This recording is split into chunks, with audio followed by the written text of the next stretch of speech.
रहीम अस्सलाम वालेकुम रहमतुल्लाहि वबरकातुहू। हर बीमारी से शिफा किसी भी वक्त सबसे पहले दुरूद शरीफ 7 मरतबा। सामीन और नाज़रीन, अगर कोई सी भी बीमारी है, चाहे कैंसर जैसी बड़ी बीमारी भी क्यों ना हो, तो ये अमल ज़रूर कर लें। तो कैसे अमल करना है, क्या तरीका है, गौर से मुकम्मल वीडियो देखिएगा इंशाअल्लाह रहमान। अगर कोई बीमार है तो ज़रूर अमल उसके लिए करें।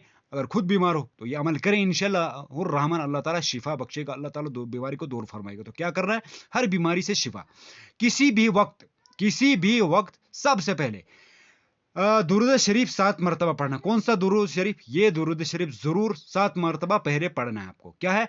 अल्लाहुम्मा सल्ली अला सय्यिदिना मुहम्मदिन वाला आलि सय्यिदिना मुहम्मदिन बिअददि कुल्ली दाइन व दवाइन व बारिक व सल्लिम।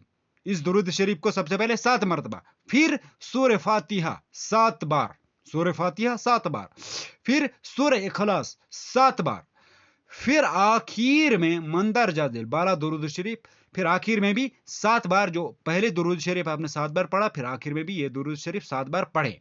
ठीक, पढ़कर पानी पर दम करके मरीज को पानी पिलाएं और दम भी करें। इंशाअल्लाह शिफायाब होंगे। इस अमल से कैंसर तक के मरीज को शिफा होती है। सेहतमंद भी ये अमल, इससे सेहतमंद भी वो इंसान होता है। तो सामीन नाज़रीन, इस अमल को जरूर करें और अपनी अल्लाह से मांगे, मरीज पे भी दम करें और पानी पे भी दम करें और मरीज को पिलाएं, इसी तरीके से जैसे आपको हमने बताया। तो वीडियो पसंद आने की सूरत में लाइक, शेयर एंड सब्सक्राइब। अल्लाह हाफिज़, जज़ाकल्लाह।